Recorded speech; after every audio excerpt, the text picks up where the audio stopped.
सामान्य रूप से भगवान ने स्पष्ट रूप से भगवत गीता में तो कम से कम 56 भोग तो कहीं तो लिखा होता। भगवान क्यों कहते पत्रम पुष्पम फलम तोयम, पत्रम पुष्पम अन्नम तोयम बोल देते? कुछ तो कहते, अन्न शब्द ही नहीं आया है वहां पर। माना कि कई पुराणों में यहाँ वहां सब प्रयोग है, परंतु भगवत गीता मुख्य धर्म ग्रंथ है ना, भगवान स्वयं बोल रहे हैं ना उसमें, तो भगवान वाच है ना, वहां तो कहीं तो बोलते। कुछ लोग कहते नहीं, भगवान को तो जो पर्सन है भाई, हमारा भाव है जो भगवान देते हैं तो खा लो। मैं तभी तो तुम बोलो भंगेड़ी जो है भांग खिला रहा है, गंजेड़ी गांजा पिला रहा है भगवान को भगवान शिव जी का फोटो तुमने कभी देखा होगा, अघोरी के रूप में गांजा पीते हुए दिखा। जिसने भी बनाया तो कोई गंजेड़ी होगा, उसने ही बनाया होगा। शिव पुराण में तो कोई लिखा नहीं है ऐसा कुछ। तो तमाशा जो है समाज को, धर्म को बना दे इन लोगों ने, और हम लोग ये सब चुपचाप तमाशा देखते हैं, इनके पाप में भागीदार बनते रहते हैं, विरोध करते नहीं है, और एक दिन हमारे इन कर्मों का हमें भोगदंड भोगना पड़ेगा। उत्तर देना पड़ेगा कि जब ये अधर्म पाप कर्म हो रहा था तो तुम कम से कम एक कमेंट तो लिख सकते थे, एक बात तो लिखी जा सकती थी। नहीं, वो नहीं लिखना है। अभी कोई तो इधर उधर का फालतू का कोई मैसेज आ जाए, कोई विषय आ जाए। अब ये कुत्तों को लेकर मैटर आया तो कितने लोगों ने पागलपन आ गया, देखो पूरे देश में पूरे लहर उठ गई। ये सब चीजें जो है समाज को समझना चाहिए। तो यहाँ पर जब प्रश्न ऐसा रखा तो उन्होंने कहा गुरु जी हम क्या भोग लगा, उन्होंने कहा देखो भगवान को यही है, भगवान विष्णु के पास हम तुलसी पत्र लगा, तुलसी तो किसी भी देवता को चढ़ा दो, तभी भी तुलसी सबको प्रिय है। बेलपत्र है, पुष्प है, जल है, फल है, पत्रम पुष्पम फलम, तो ये यही तो है, कुछ भी चढ़ा दो भगवान प्रसन्न हो जाएंगे। नहीं नहीं गुरु जी, हमको तो कोई बड़ा खीर बना खिलाएंगे। अरे तुमको प्रसन्न, तुमको अच्छा लगता है ना, तुम्हारे मन में खाने का इच्छा है, वो वहां बैठे अंदर मंदिर के अंदर, उनको वो बैठे, उनको खाना है, उनको बढ़िया बढ़िया भोजन चाहिए। देखो ना, सब भगवान को भोग लगा, फिर ये ले आओ मक्खन लाओ, मिश्री लाओ, ये खीर ले आओ, पूरी लाओ, चॉकलेट ले आओ, ये ले आओ, वो ले आओ, इनको खाना है, इनको खाना है। ये जो बैठे हैं ये सब असंयमी और ये तपहीन स्वाद लोलुप सवादु, जिसको कहते नाम तो साधु लेकिन है अंदर से सवादु, सब भरे पड़े लगे हैं इनको। और धारणा भी बना दे इनके लोगों के अंदर कि साधु महात्माओं को खिला खिला के मार डालो। अरे भजन करने के लिए निकला, एक टाइम खाएगा तो ही भजन कर पाएगा। कोई शरीर कोई भोजन पचाने की मशीन है क्या केवल? और कम से कम साधु का शरीर, साधक का शरीर तो ये ऐसा नहीं होना चाहिए। हल्काहार भोजन करना चाहिए, सात्विक भोजन करना चाहिए। भगवत गीता में शास्त्रों में यही लिखा है ना, ऐसा आहार होना चाहिए। युक्त आहार विहार से, युक्त आहार होना चाहिए, सात्विक भोजन होना चाहिए। तब सत्वात संजायते ज्ञानम, ज्ञान की प्राप्ति में निकले हो और तुम खट्टा तीखा मीठा खा रहे हो, मजे ले रहे हो, तो हो गया तुम्हारा सत्वगुण शुद्ध, और फिर तुमको मिल गया ज्ञान। ये सब चीजें समाज में चल रही है।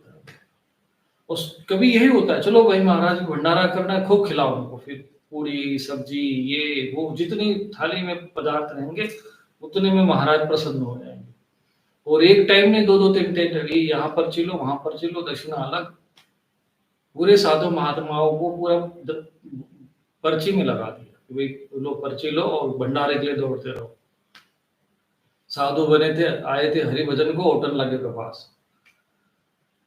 और मैंने देखा साधु जीवन में, मैं तो जब साधना करने के लिए घर से निकला था, भगवान को प्राप्त करना, ईश्वर प्राप्ति में निकला, और मुझे भी लगा सारे साधु महात्मा ऐसे ही होते होंगे। माना कि ऐसा नहीं कि साधु महात्मा नहीं है, तपस्वी नहीं है, ऐसे भी है, पर अब ये बहुत दुर्लभ है और वो लोग सामने नहीं आ पाते हैं। और जो कपटी पिशाच लोग हैं वो सब सामने ही बैठे हैं, तो लोगों को लगता है कि यही साधु महात्मा है। फिर खूब चलता है आश्रमों में भी। आश्रमों में भी देखा, भगत को क्या चाहिए भाई? भगत खुश रहना चाहिए। उनको 2 टाइम चाय खिलाओ, 1 टाइम हलवा पूड़ी खिलाओ, 2 टाइम उनको भोजन खिलाओ, 3 टाइम बोले 3 टाइम तो जो बोले वो दो। हर रोज देखो आज पनीर बना के नहीं बना। अब वो चीज कैसी है, शुद्ध है अशुद्ध है, खाएगा तो मरेगा कि नहीं, वो भले मरेगा तो बाद में देख लेंगे, पहले उसको खिलाओ अच्छे से। आया था भजन करने के लिए, गंगा जी के किनारा तट है, कम से कम भोजन पेट खाली रहेगा तो भजन करोगे। जब पेट में जब ठुस ठुस के भर दिया, उसके बाद आप एक माला कर पाओगे? सीधा बिस्तर पे जाके लुढ़क जाओगे। कोई भजन नहीं हो सकता। 2 समय हम जो सच में भजन करते हैं उनके लिए 2 समय भोजन करना मुश्किल हो जाता है। तो एक ही समय में सारा काम हो जाता है। इसका मतलब ये नहीं कि वो भूखा मर जाता है, उसकी कार्बोहाइड्रेट्स की कमी पड़ गई, प्रोटीन की कमी पड़ गई, उसको रक्त की कमी पड़ गई, तो मर जाएगा, ऐसा तो नहीं। कई ऐसे साधु महात्मा जो बिल्कुल ही नहीं खाते, फिर भी शरीर स्वस्थ है उनका। भोजन को ही मान लिया गया, बस महात्मा है, साधु हैं, तो बस कहीं करना क्या करना है भैया, साधु महात्मा को भोजन भंडारा करो, भंडारा करो, वो खिलाओ, खिला-खिला के मार डालो उन लोगों को, और मार ही डाला सच में। कुछ नहीं बचा है साधु महात्माओं में, सत्व ही नहीं बचा, कहाँ से बचेगा? ठूस-ठूस कर खाएगा, पालो पत्ते खाए उसे सताए काम, नित्य हलवा पूड़ी खाए तो उसकी जाने राम। ऋषि मुनि जो कंदमूल फल खाते थे वो भी अपने संयम नहीं साध पाते थे, जिनको दिन रात ठूस-ठूस के खिलाया जा रहा है, वो क्या भजन कर पाएगा? क्या अपनी इंद्रियों का संयम कर पाएगा और क्या साधु कहलाएगा? नहीं, खिलाओ उनको, खिला-खिला के मार डालो, जब तक मरेंगे नहीं तब तक खिलाते रहो उनको ठूस-ठूस कर, पेट बाहर आ गए, कोई साधक नहीं बचा, ना कोई सिद्ध बचा, कहाँ से बचेगा? सड़कों पे घूम फिर के चाट पकौड़ी खा रहे हैं, तो साधु महात्मा कहलाए।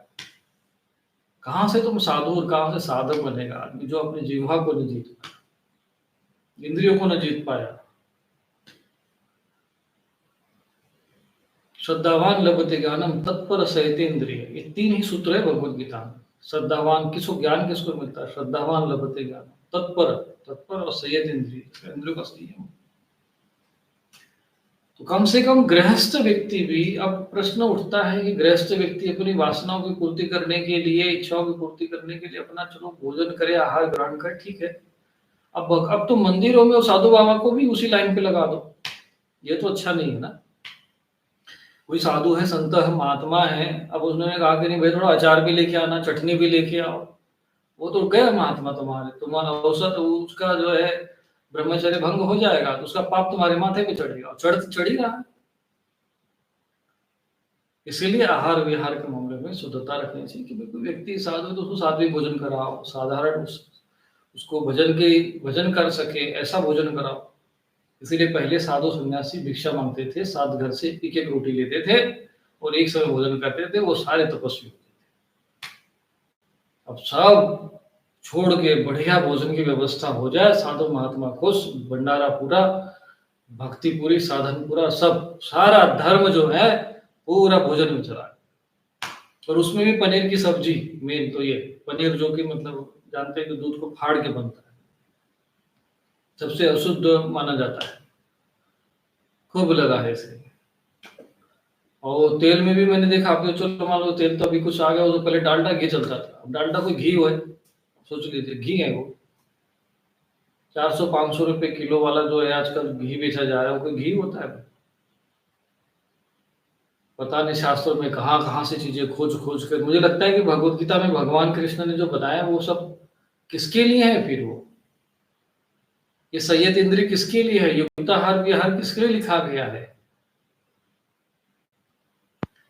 तो यहाँ ये सारी समस्याएं गृहस्थों को भी थोड़ा सा भ्रमित किया गया, भटक गए बेचारे लोग। क्या करेंगे वो, उसमें गृहस्थ व्यक्ति का कोई दोष नहीं है, दोष है उनका जो जिनको अपनी जीवा का स्वाद देने के लिए दुनिया भर के 56 भोग खाने थे, तो फिर भगवान का आड़ बना दिया कि नहीं भगवान को 56 भोग लगाना। अरे भगवान के 56 भोग तुमको लगाने हैं कि भगवान को लगाने? डायरेक्ट क्यों नहीं बोल देते हो?